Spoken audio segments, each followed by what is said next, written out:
네, 아수에로 왕 제7년에 에스더가 왕후가 되었습니다. 우리 2장 16절 아수에로 왕의 제7년 10월 곧 데벳월에 에스더가 왕궁에 인도되어 들어가서 왕의 모든 여자보다 에스더를 더 사랑함으로 이제 왕후가 되었다라는 이야기를 했습니다. 오늘 3장 1절에서는 그 후에 아수에로 왕이 아각 사람 함무다다의 아들 하만의 지위를 높이 올려 함께 있는 모든 대신 위에 두었다. 그 후 12절 보시면은 7절에 보시면은 아수에로 왕 제 12년 첫째 달, 그러니까 약 한 5년 정도의 기간이 흐른 것 같습니다. 그래서 에스더는 왕후가 되었고, 그리고 우리가 2장 말미에 봤던 것처럼 모르드게는 이제 그 왕궁을 지키는, 문을 지키는 대궐문에 앉은 그런 관리가 되었는데, 왕의 암살 모의를 그가 듣고 그것을 에스더에게 알려서 그 사람들을 나무에 달고 궁중일기에 적었다라고 이제 우리 23절에 기록하고 있는데요. 어쨌든 아무 일 없이 모르드게에게는 아무 일 없이 5년이 흘렀고, 그리고 이제 갑자기 등장한 이 함무다다의 아들 하만, 그는 어떤 일이 있었는지는 모르겠지만 이 왕이 그 사람의 지위를 모든 대신들보다 위에 두는, 그러니까 왕 다음에 이 하만의 지위를 높여주는 이런 사람이 되었다라고 이야기합니다. 그리고는 왕이 명령하기를 하만에게 다 이제 무릎을 꿇고 절해라, 이렇게 명령을 내렸습니다. 그런데 오늘 이 모르드게가 무릎도 꿇지 않고 절도 하지 않고 이렇게 하는 거예요. 그래서 이제 신하들이 와, 너는 왜 절도 안 하고 무릎도 안 꿇느냐라고 이야기를 하면서 어찌하여 네가 자꾸 왕의 명령을 거역하느냐, 날마다 권합니다. 그런데 순종하지 않는 거예요. 그러면서 이제 결국 그들에게 이야기를 하죠. 내가 유다인이다, 우리 민족은 유다인인데 저 하만에게는 무릎을 꿇을 수 없다라는 이야기를 발설하고 말죠. 그렇게 되니까 어떻게 됩니까? 이제 이 신하들이 도대체 이 일이 어떻게 될까 되게 궁금해서 그랬는지 하만에게 이야기를 전하죠.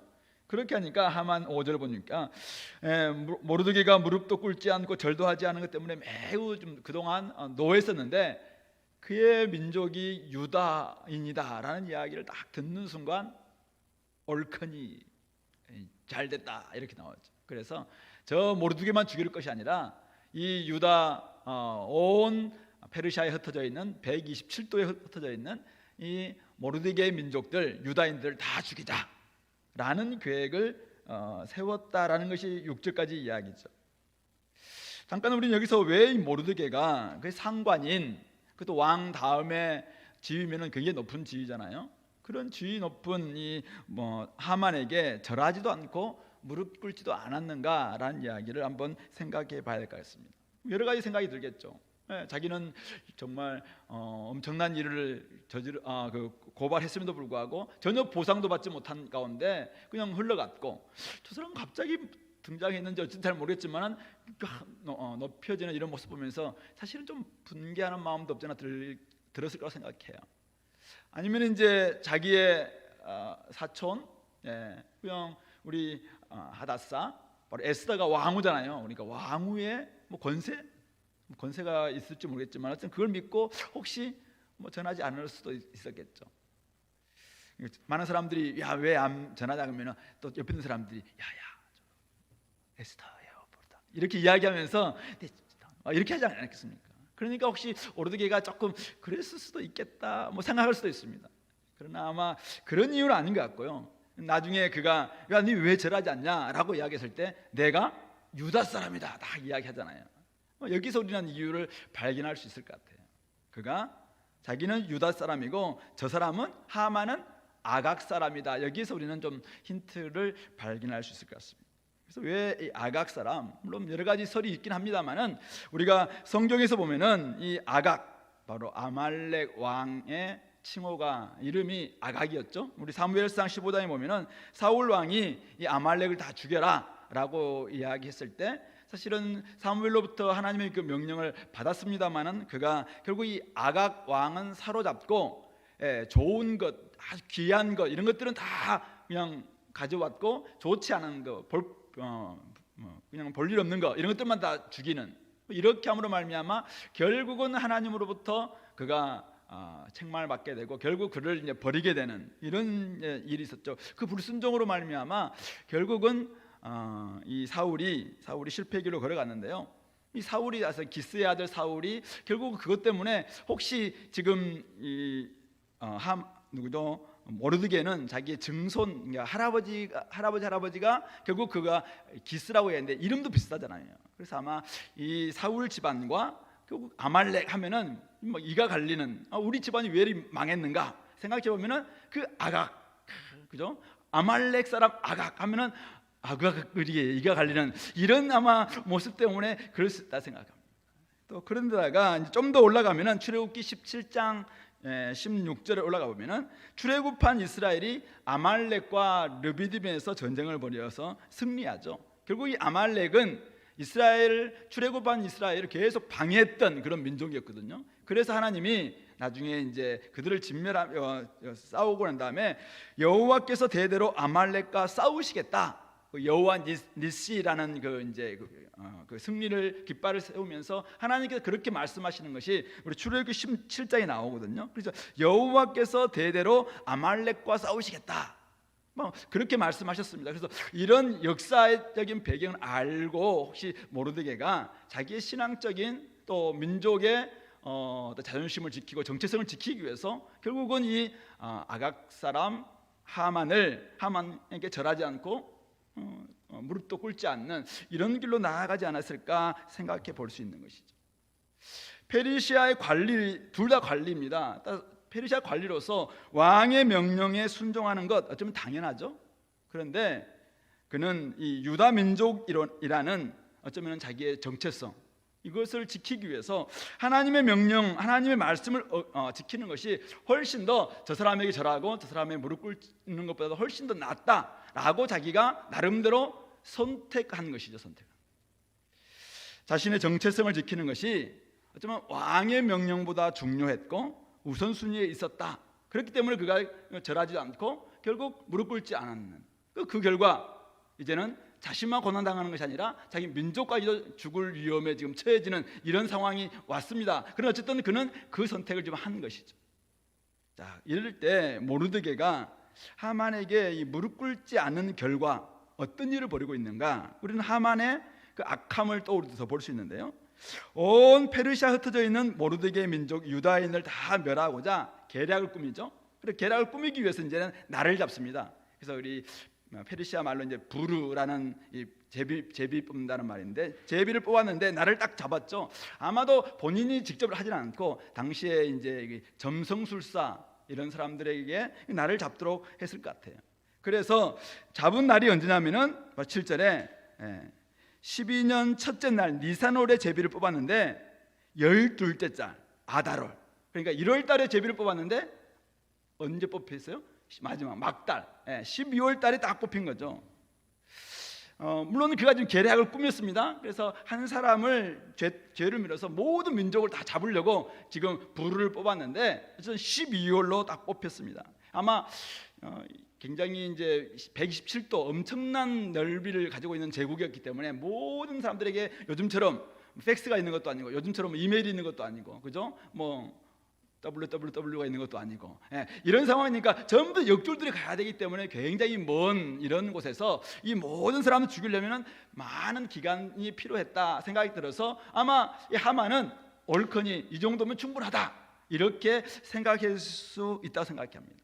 그래서 나를 잡았습니다. 그리고는 이제 나를 잡았다면 본인이 사실은 이걸 할 수 없잖아요. 그러니까 황제의 제가가 필요했습니다. 그래서 나름대로 머리를 쓰죠. 자기 머리를 씁니다. 머리를 굴리는 거예요. 그래서 어떻게 하면은 이 모든 나의 이 계략이 다 성공할 수 있을까?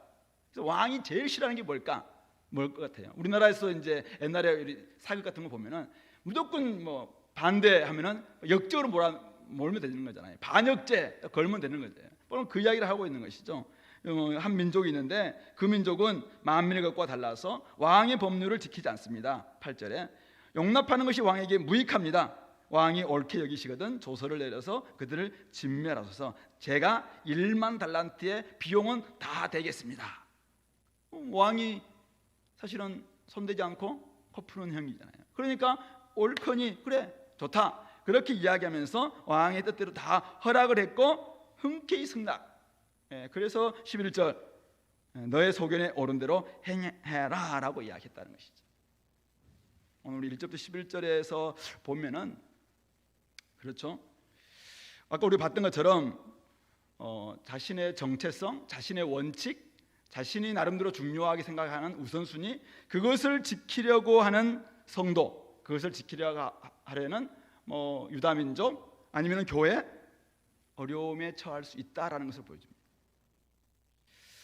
세속 사회에서 우리 흩어져 살아갈 때, 오늘 우리도 세상 가운데 살아갈 때 세상의 법과 질서를 지키는 것, 그 회사의 어떤 규율을 지키는 것, 그 문화를 지켜내는 것, 나름대로 그 규례를 지켜내는 것 중요합니다. 당연히 따라야 될 책무입니다. 우리나라에서는 4대 의무 우리 이행해야 되고요. 그리고 공공의 질서를 위해서 나라에서 캠페인을 벌일 때 우리는 당연히 동참해야 됩니다. 요즘처럼 사회적 거리두기, 또 생활에서의 안전거리 지키기 이런 것들 우리 다 시행하는 것 교회도 마땅히 우리가 하는 것이죠.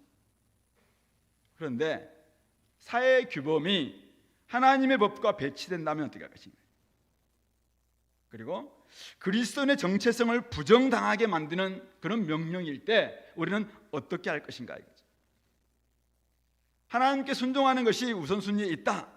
우리 사실은 믿는 사람들입니다. 그런데 이 땅에 살아갈 때 진짜 하나님의 명령보다 훨씬 더 강하게 이쪽에서 요구할 때 우리 어떻게 할 것이냐 이거죠. 사회법보다도 더 위에 있는 것이 우리는 하나님의 법이다라는 것을 우리는 믿고 있습니다. 또 높은 규범이라는 것을 알고, 그래서 우리는 하나님의 법에 우리 순종하겠다라고 생각을 합니다. 근데 그렇게 순종할 때 따라오는 것이 뭐냐면은 어려움이고 고난이고 사실은 엄청난 힘든 환난으로 핍박으로 나아갈 수 있다. 아니, 나만 고난 당하면 되는데 교회 전체가 매도당할 수도 있고 또 여러 가지 힘든 일을 경험할 수도 있다라는 것을 오늘 이 모르드게의 이야기는 우리에게 가르쳐주고 있습니다. 그것으로 인해서, 그 일로 인해서 어려움과 고난을 당하더라도 하나님의 명령, 하나님의 백성이라는 정체성을 지켜내는 그 일이 훨씬 더 중요한 가치가 있다라는 것을 사실 보여주는 그런 이야기죠. 요즘처럼 코로나19 상황 속에서 우리 예배하고 공동체와 함께하는 것이 굉장히 이렇게 어려운 일상이 되어 있었던 적은 지금까지 한 번도 없었습니다. 그래서 옛날에는 예배드리고 교회 나오는 것 굉장히 사실은 너무 쉬웠습니다. 마음만 먹으면, 아니 마음 먹지 않아도 그냥 내 몸이 이미 오고 그랬잖아요.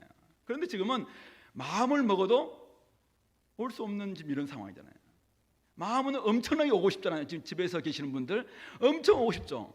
근데 마음은 먹어도 올 수 없는 이런 상황입니다. 몸이 피곤해서가 아니라 지금 나라 자체가 사실은 이런 부분들을 막고 있는 이런 상황이기 때문에 굉장히 어려운 상황입니다. 그런데 이런 상황 속에서 우리가 하나님께 예배하고 공동체와 함께하는 것이 우리의 정체성을 지켜내는 것이다 라는 진정한 원칙이 우리가 있다면, 이걸 세웠다면 우리는 어떻게 해야 됩니까? 우리는 어려움이 있어도 예배하는 사람들이죠. 방식을 바꾸고 장소를 바꿀 수 있습니다. 또 랜선으로 할 수 있고 여러 가지 방식으로 할 수 있습니다. 어쨌든 그러나 우리는 예배를 지켜내는 사람입니다. 이것으로 인해서 정체성을 지켜내고 유지하고 하나님의 뜻을 이루어내고 다른 어떤 것보다도 바로 예배하는 것이 우리의 우선순위에 있다라는 것을 우리가 세워놨기 때문에 이것을 지켜내는 것입니다. 물론 이걸로 말미암아 어려움 당할 수도 있어요. 이것으로 말미암아 사실은 또 고난이 찾아올 수도 있습니다. 그러나 우리는 하는 것이죠. 하는 것입니다. 해야 됩니다. 공공의 질서를 유지하고 방식을 탄력적으로 바꿀 의향 얼마든지 있습니다. 하지만 신앙이 무너지는 지경에 이르지 않도록, 신앙이 지금 무너지고 있다면 이것은 어려움과 고난이 있다 할지라도 우리가 그것을 극복하려고 하는 그런 의지가 필요합니다. 세상은 우리에게 마음껏 예배하라 라고 하지 않을 겁니다. 그러나 우리는 예배가 우리를 지켜내고 우리의 정체성을 지켜내고 하나님과 깊이 친밀감을 만들어 준다라는 것을 알고 있고 우리가 그것을 정말 고수한 원칙이라면 우리가 그것을 이제는 예배를 사수하려는 노력이 어려움과 고난이 온다 할지라도 해야 되죠. 올 수 없으면 집에서 예배를 정말 이거는 목숨 바쳐가면서 사수해야 됩니다. 그런데 상황이 여의치 않고 이미 환경이 이리 되니까 그냥 널브러져 있는 이런 모습이라면 사실은 여러분들은 점점 죽어갈 겁니다. 따라서 고민해야 됩니다. 더 우리는 신앙이 무너지는 지경에 이르지 않도록 더 기도하고 더 고민하면서 조금은 더 어려운 길을 선택해야 될지도 모르겠습니다. 물론 우리는 온유하고 겸손한 시민으로 살아가야 됩니다. 그러나 우리는 천국 시민입니다. 따라서 조금은 거룩한 고집이 필요합니다. 정체성에 걸맞은 행동을 우리는 선택함으로 말미암아 거기에 걸맞은 거기에 따라오는 그것이 부산물이 고난이고 핍박이면 우리는 그런 감내하는 사람들이 바로 우리 성도들입니다. 물론 우리가 무자비하게 그냥 도덕도 윤리도 사회 공공도 이것 다 무시하고 하자는 말이 아닙니다. 그러나 사실은 우리가 이런 중요한 부분들에 있어서 자꾸만 예배를 선택하지 않고 기도를 선택하지 않고 여러분들의 마음이 편한 것에 우리가 의지하게 된다면 우리는 어디에서도 우리 정체성을 지켜줄 수 있는 누구도 저희 보장할 수 없을 겁니다. 그러므로 우리는 이런 상황 속에서 하나님께서 기뻐하시는 것이 무엇인가, 그것이 나에게서는 예배다. 그렇다면 그 예배를 사수할 수 있도록. 저는 사실 지난주에 조금 놀랐습니다. 저는 성찬예식이 참 중요하다고 생각합니다. 그렇기 때문에 성찬식에 저는 더 많은 사람들이 나올 줄로 믿었습니다. 왜냐하면 1부 예배 때 나와서 성찬에 참여하고 2부 때 나와서 성찬에 참여할 수 있는 충분한 선택지가 있었습니다. 그런데 사실은 가까이 계시는 분들 가운데서 많은 분들이 그것을 내려놓는 것을 저는 선택하는 걸 보면서 사실은 조금 놀랐습니다. 물론 교회에 가면은 위험하다, 모이는 것 자체가 위험하다, 그것 때문에 오지 않았다는 이야기를 들었을 때 조금 더 분개했습니다. 아니 그러면은 교회는 바이러스가 걸려서 교회는 폐쇄될 수 있는데 우리 집은 우리 집에 되는 것만이 문제인가? 그건 너무 공동체와 어울리지 않는 태도라고 생각했습니다. 그런 이야기 딱 전해 듣는 순간 목사로서 굉장히 사실은 이게 뭐야? 이런 생각이 들었습니다. 저는 훨씬 더 중요한, 물론 제가 여러분들에게 안전이라든지 이건 무시하는 것이 아니라 굉장히 중요한 가치를 우리가 자꾸만 이 상황이나 현상 때문에 놓치고 있는 것은 아닌가, 이 우려함 때문에 그렇습니다. 그러므로 조금 우리가 정체성이 있는 뭐냐, 천국 시민이다, 내가 정말 주님의 몸된 교회의 일원이다 라고 생각한다면 그 원칙, 이게 굉장히 중요한 나의 우선순위라고 생각하면 그게 걸맞은 선택을 함으로 말미암아 어려움 당하는 거죠. 조금 더 우리가 어려움이 온다 할지라도 그런 선택을 할 수 있는 저와 여러분들이 되는 게 훨씬 더 중요하지 않겠나라는 것이죠. 두 번째는 하나님의 대적 악인들이 목적을 위해 수단과 방법을 가리지 않는 이런 모습을 우리가 발견하게 됩니다. 교묘한 말로 속이고 거짓 뉴스를 유포하고 뇌물을 쓰고 어쨌든 그렇게 함으로 그들은 목적을 달성하려고 합니다. 그러한 교묘한 계략 앞에서 하나님의 사람들은 꼼짝달싹하지 못한 채 당할 수도 있습니다. 오늘 모르드게는 사실은 또 많은 유다인들은 사실은 가만히 있는 가운데서 지금 진멸될 위기에 놓이게 됩니다. 이 일이 그렇게 흘러가는 경우가 굉장히 많습니다. 성도는 이 땅 가운데서 억울한 일을 참 많이 당하는 것 같습니다. 잘해도 칭찬받지 못하고, 오늘 모르드게 참 좋은 일 했어요. 근데 5년 동안이나 전혀 보상받지 못합니다. 그냥 칭찬받지 못한 가운데 지날 수 있습니다. 열심히 섬겼지만 걸맞은 대우와 보상을 받지 못하는 경우도 있습니다. 어떤 경우는 이제 친구 집에 가서 열심히 섬겼는데 그걸 당연시하고 전혀 페이도 주지 않고 하는 이런 경우가 있다라는 이야기를 전해 들었습니다. 우리도 믿지 않는 사람들은, 악인들은 아부자라고 오너 옆에 또 누구 힘 있는 사람 옆에서 기웃거리면서 그들은 자기가 얻고자 하는 거 다 얻는 이런 모습 봅니다. 그래서 우리가 그럴 때 드는 생각이 뭡니까? 우리도 저들처럼 해봐? 혹시 그렇습니까? 우리도 수단과 방법을 가리지 않고 그냥 살아가면 안 될까? 뭐 그렇게 살아가는 사람도 있습니다. 교회 다니면서 성도라는 이름을 가지고 있으면서 그렇게 살아가는 사람이 있을 겁니다. 하지만 성경을 아무리 봐도 그런 사람에게 하나님께서 도와주신다라고 말씀하지 않습니다. 우리가 시편 요즘 PBS 하고 있습니다. 다윗의 경우는 자신의 주변에 많은 대적들이 있어도 그가 하나님 앞에 나가서 당당하게 떳떳하게 기도하고 정말 간절하게 호소했던 그 이유 어디에 있습니까? 그는 자신이 깨끗하기 때문이죠. 자신이 의인이기 때문에, 바로 그런 확신이 있기 때문에 하나님께만 사실은 기도하고 하나님의 도움을 호소하는 것이죠.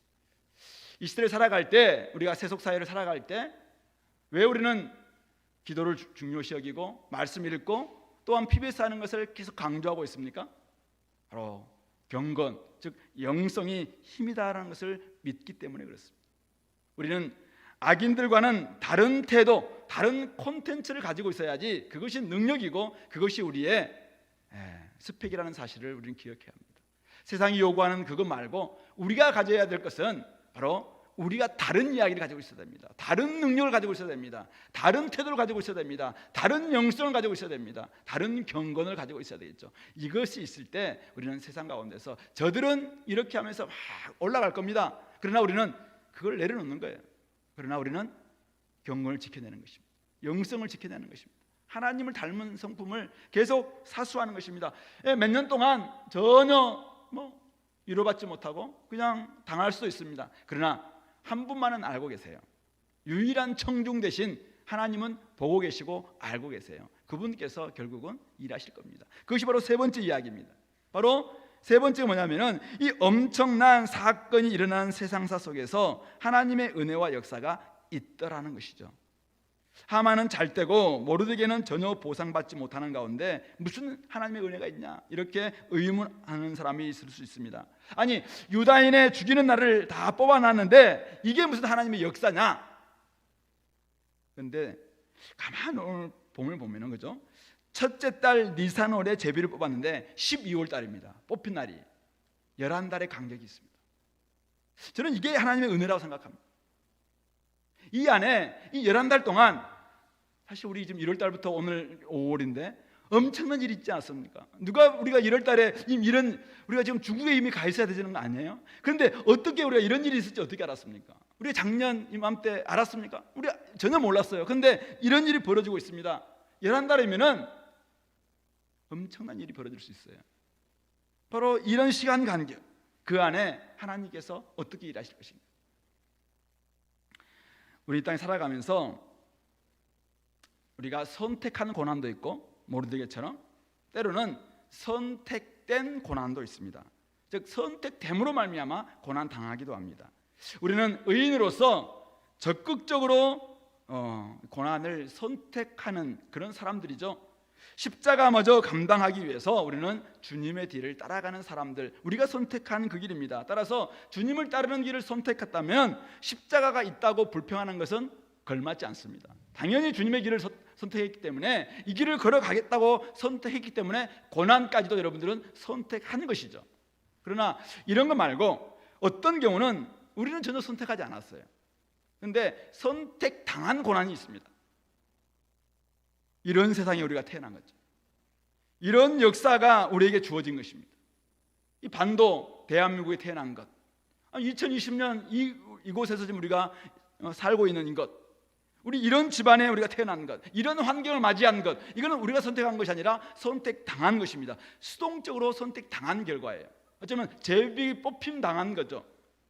근데 선택했든 선택당했든 그 안에서 우리는 어려움을 겪으며 힘겨운 발걸음을 내딛습니다. 그때 우리는 종종 묻죠.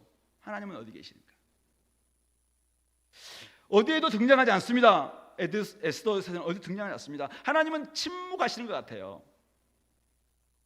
현실만 보면 하만의 계획과 선택이 승리할 것 같고 이 모르드게의 선택과 선택됨은 잘못되고 절망으로 끝날 것처럼 보입니다. 하지만 우리는 잘 알고 있죠. 역사는 그렇게 흘러가지 않았다고. 그래서 잠언 16장 33절에서는 이렇게 이야기합니다. 제비는 사람이 뽑으나 모든 일을 작정하기는 여호와께 있느니라. 그래서 우리는 기대합니다. 야, 하나님이 어떻게 우리 가운데서 역사하실 것인가. 눈에 보이진 않습니다. 침묵하시는 것 같습니다. 그런데 하나님은 우리 역사 가운데서 이미 우리 지난 많은 이야기 속에서 하나님께서는 일하셨던 것을 우리 알고 있습니다. 그래서 우리는 기대합니다. 우리 가운데서는 어떻게 일하실 것인가. 지금은 보이지 않는 것 같아요. 지금은 나타나 계신 것 같지 않습니다. 그런데 하나님이 어떻게 일하실 것인가. 11달의 기간이 남아 있습니다. 아니 10년의 기간이 남아 있습니다. 아니 몇 개월의 우리의 여정이 남아 있어요. 이 기간 동안 하나님은 어떻게 우리를 인도하실 것인가. 좀 기대가 되지 않습니까? 인턴 활동이 끝나고 레지던트 가면서 이제는 나의 레지던트 생활이 어떻게 될 것인가 막 기대가 막 되는 것처럼 우리의 삶이 이제 신입사원으로부터 나중에 올라갈 부장까지 올라갈까 모르겠지만 어쨌든 그때까지의 기간 우리 남아있어요. 이게 어쩌면은 저 언제 올라가 이게 될 수 있지만은 그 기간이 나에게는 정말 기대가 되는 기간이에요. 오늘 우리의 삶이 좀 남아있는 여정 자체가 이제 50대 여러분들 50대 아니죠? 여러분 20, 30대지만은 우리의 인생이 하나님 불러가실 때가 언제 70, 80, 90 이 기간이 은혜일 수 있다니까요. 언제 가노? 언제 가는 게 아니라 그래서 우리는 기대가 되는 거예요. 이때 어떻게 일하실 것인가 한번 우리가 상상을 해보는 거죠. 그럼 하나님께서 여러분들을 가장 선하게 이끌어 가실 것입니다. 자, 그 이야기를 좀 더 우리 진행해 보도록 하겠습니다. 자, 12절부터 15절. 첫째 달 13일에 왕의 서기관이 소집되고 하만의 명령을 따라서 아하수에로 왕의 이름으로 조서를 씁니다. 각 지방 관리들, 민족 관원이 대상입니다. 각 지방의 문자와 각 민족의 언어로 씁니다. 왕의 인장 반지로 인을 쳐서 역졸에게 맡깁니다. 그리고는 그들을 다 죽여라. 언제냐면은 12월 13일 그 하루 동안에 모든 유다인들 젊은이 늙은이 어린이 여인 막론하고 죽이고 도륙하고 진멸하고 재산까지도 다 탈취해라 라는 내용으로 적습니다. 하나님을 기대했지만 하나님은 역사하지 않는 것 같아요. 아직은. 어쨌든 그가 그렇게 해서 역졸들이 왕의 명령을 받들어서 급히 나갑니다. 그리고 도성 수산에 반포됩니다. 근데 15절 읽어보시면은 뒷부분에 반포되니 왕은 하만과 함께 앉아 마시되 수산성은 어지럽더라. 이렇게 3장이 마무리되고 있습니다. 해피엔딩이 아닙니다. 아직은 엔딩이 아니기 때문에 여기까지는 뭐 이래 지금 이런 분위기입니다. 아하수에로 한번 보십시오. 이 왕인데 지금 127도 페르시아 제국을 다스리고 있는 역사에서 이름이 있는 크세르크세스 이 엄청난 왕이 지금 자신의 제국에서 자신의 옥새로 어떤 계략이 꾸며지고 있는지도 모르고 있습니다. 불의한 신하에게 너무 많은 고난을 준 나머지 그 고난이 어떻게 사용되고 있는지도 모르는 그 왕입니다. 그런 가운데서 이 조서를 받은 유다 사람들은 죽임당할 상황으로 내몰리면서 지금 두려움에 떨고 있는 이런 상황 가운데 있습니다. 당연히 주변에 있는 이 유다 주변에 살고 있었던 이방 사람들 많이 있었을 겁니다. 페르시아에 끌려왔던 수많은 또 외지 사람들 많았을 겁니다. 이 사람들도 지금 어쩔지 모릅니다. 다음은 유다 사람들이 12월 13일 날 죽게 되면은 그 다음은 우리 차례인가? 막 이런 마음 때문에 마음이 지금 스산하고 분위기 자체가 지금 좀 어수선합니다. 그래서 마지막 뭐라고 합니까? 수산성은 어지럽더라라고 이야기하고 있습니다. 사람들의 분위기 자체가 지금 그렇습니다. 여러 모양으로 지금 살아가고 있는 지금 우리 앞날이 어떻게 될 것인가 지금 굉장히 두려운 이런 상황에 있는 것이죠. 백성들은 고단한 세상에서 어지러운 삶을 살아가는데 오늘 악한 자들은 왕과 이 하만은 그냥 술을 마시고 있습니다. 흥청망청 왕궁에서 호가호위하고 있습니다. 하나님은 과연 어디 계시는지 잘 보이지도 않고 사람들은 마음을 졸여옵니다. 어떻게 될 것인가? 아직은 좀 기간이 있지만 그러나 우리는 죽어가는구나. 지금 이미 시한폭탄에 불이 당겨진 거잖아요. 지금 짝깍 지금 오고 있는 이런 상황에서 답답합니다. 어떻게 할까? 물론 사단에 가면은 우리가 이제 모르드게와 에스더가 등장할 겁니다만 이 3장까지만 본다면은 이 이야기가 영원할 것처럼 이것을 받은 사람들은 이렇게 우리가 마무리되는 게 아닌가라는 두려움 때문에 아니면 저렇게 호가호위하면서 술 마시고 있는 사람들은 자신의 삶이 영원할 것처럼 이제는 평안을 누리겠죠. 거짓된 평안인지 모른 채. 에스더 3장 이야기는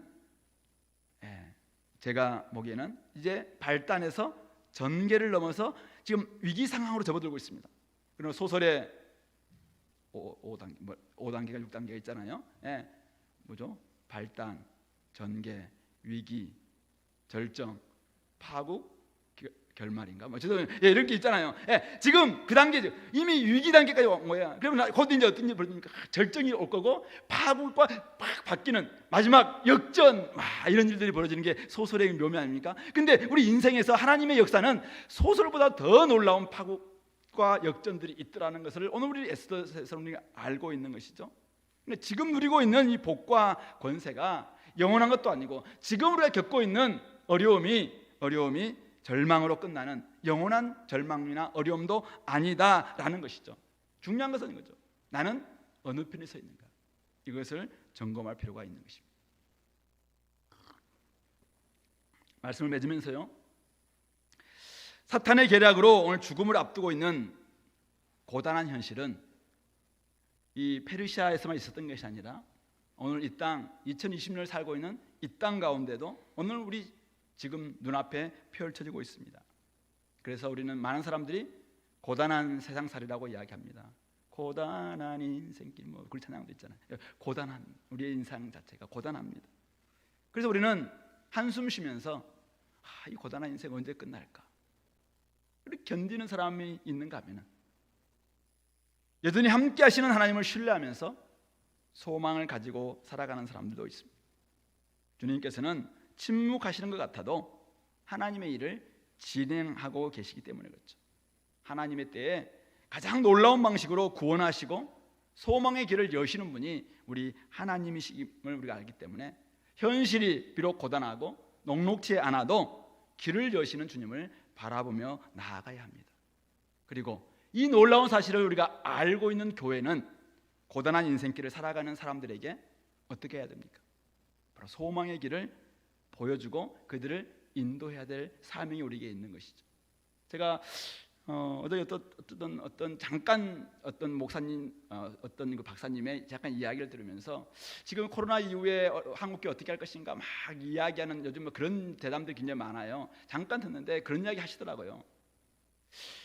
뭔가 이렇게 상황이 바뀌었다면은 교회가 뭐 이것도 못하고 저것도 못하다면은 뭔가 할 수 있는 일을 해야 되지 않느냐라는 이야기를 하시는 거예요. 그렇게 하면서 조선시대 우리 나라에 왔던 선교사님들의 잠깐 그런 이야기 하시는 것 같았어요. 맞아요. 어둠의 땅 조선에 왔던 선교사님들이 한번 생각이 났습니다. 이 말씀을 준비하면서 고단한 삶을 살아가는 사람들, 어디를 봐도 끝이 없고 빛도 보이지 않는 긴 어둠, 바로 그것이 바로 구한말 조선의 상황이었습니다. 바로 그런 그곳에서 선교사님들 어떻게 했습니까? 이 땅에 와서 조선 사람들에게 조선말로 조선을 다니면서 복음을 전하고, 또 복음만 전한 것이 아니라 병원을 짓고 학교를 만들고 수많은 사람들을 찾아다니면서 그들과 함께 그게 걸맞은 그런 여러 가지 계명운동을 하고 이런 방식을 통해서 그들에게 했던 일이 뭡니까? 하나의 이야기죠. 하나님이 당신을 사랑하십니다. 하나님은 살아계십니다. 하나님은 소망의 분이십니다. 소망을 주시는 분이십니다. 이런 이야기를 전해주신 것이죠. 어지러운 인생, 어쩌면 수산성과 같은 어지러운 인생, 언제 우리가 어떻게 될지 모르는 이런 막막한 상황 속에서 고단한 인생을 살아가는 사람들에게 정말 복음을 전했던 선교사님들은 어둠밖에 없었던 조선에게 빛이 되어 주었던 거예요. 저는 오늘 우리의 교회가, 이 땅의 교회가 저는 그런 사명이 있다라고 생각합니다. 그들을 숨쉬게 만들어줬던 이 선교사님들처럼 오늘 우리 삶이 이 땅 가운데서 방식이 지금 우리의 방식이 막히고 있습니다. 그렇다면 우리에게는 머리가 있잖아요. 우리에게는 생각이 있잖아요. 우리에게 하나님이 성령 주시는 총명이 있잖아요. 이걸 가지고 어떻게 하든지 병원을 만들고 학교를 운영하고 또다시 다양한 방식을 통해서 그들에게 어쨌든 복음을 전했던 조선의 우리 선교사님들처럼 우리가 그 일들을 해야 되는 건 아닌가 이거죠. 마귀의 계략에 속지 않았으면 좋겠습니다. 이제는 너희들은 끝났다. 너희들은 이미 여기서 끝난 거야 라고 마귀가 우리에게 지금 이야기하고 있습니다. 수많은 사람들을 죽음으로 몰아넣으면서 이제는 내가 승리하는 거야 라고 이야기합니다. 그러나 예수님의 이야기에서, 예수님의 사건에서 마귀는 십자가에서 철저히 멸망하고 말았습니다. 우리 주님께서 십자가에서 모든 마귀의 괴계를 다 멸하시고 부활하심으로 말미암아 이미 승리하셨습니다. 그 십자가의 놀라운 복음을 우리는 가지고 있습니다. 이것이 이 땅을 살릴 수 있는 소망의 이야기입니다. 소망의 중심 엑기스죠, 엑기스. 우리 이야기를 오늘 우리가 이 땅 가운데서 교회가 지금 잘못 살기 때문에 자꾸 우리 엄청난 놀라운 이야기를 그들이 이 엄청난 컨텐츠를 그들이 받아들이려고 하고 있지 않습니다. 그래서 우리 교회는 체질을 바꿔야 됩니다. 오늘 우리는 새롭게 변화되어야 됩니다. 그러나 중요한 것은 이 내용은 바뀔 수가 없습니다. 내용은 이것을 그들에게 전해줘야 됩니다. 다른 옷을 입어야 될 줄 압니다. 그러나 이걸 통해서 저들에게 이 길만이 소망이라고, 이 길만이 우리의 이 어지러운 세상을, 고단한 인생길을 이제는 위로하고 치유하고 나아가게 만들 수 있는 온전한 이야기는 여기에 있다라고 우리가 말해 줘야 된다고 믿습니다. 그러므로 우리 교회 할 일을 한번 생각해 보시고, 영적인 싸움들 우리가 안일하게 생각하지 마시고, 우리가 선택했다면 그 선택 조금은 어려움이 찾아오고 고난이 온다 할지라도 끌고 나가는 겁니다. 예배가 중요하고 영성이 중요하고 경건이 중요하다라고 결단했으면 그 길로 가는 겁니다. 그리고 이 땅에 여전히 죽음의 문서를 받고 지금 떨고 있고 어지럽히는 이 세상 가운데서 우리가 진짜 소망이 어디 있는지, 복음만이 소망이라고 그들에게 전해주는, 다양한 방식을 통해서 전해주는 우리 공동체가 될 때 이 땅에 보내진 교회로서의 사명, 또 우리 마지막 이런 코로나 상황 속에서 하나님께서 우리에게 주시는 사람들을 조금은 위로하고 치유하는 이런 사역을 감당할 수 있는 거 아닐까 생각해 보는 것이죠. 저와 여러분들 한 사람도 낙심하지 마시고 절망하지 마시고 하나님의 소망을 우리가 우리의 마음에 품으시고 또 하나님의 소망을 전해주는 우리 공동체가 될 수 있기를 바랍니다. 같이 한번 우리 기도하겠습니다. 오늘 말씀을 좀 기억하시면서 고단한 세상에서 우리가 살아갈 때 때로는 우리의 선택으로 인해서 고난당하기도 하고 때로는 선택당해서 고난당하기도 합니다. 그러나 하나님은 지금 여기에서 우리를 그냥 끝내는 것이 아니라 결국 우리를 가장 선한 길로 인도하시는 분이시죠. 먼 길, 긴 안목, 긴 호흡을 가지고 우리가 바라봤으면 좋겠고, 그 하나님의 인도를 바라보면서 우리가 해야 될 일들이 무엇일까? 예배라면 예배, 또 복음 전도면 복음 전도, 어쨌든 우리가 해야 될 일들을 잘 감당하게 해달라고 다시 한번 하나님께 지혜를 주시도록 함께 은혜를 구하시면서 같이 한번 기도하겠습니다.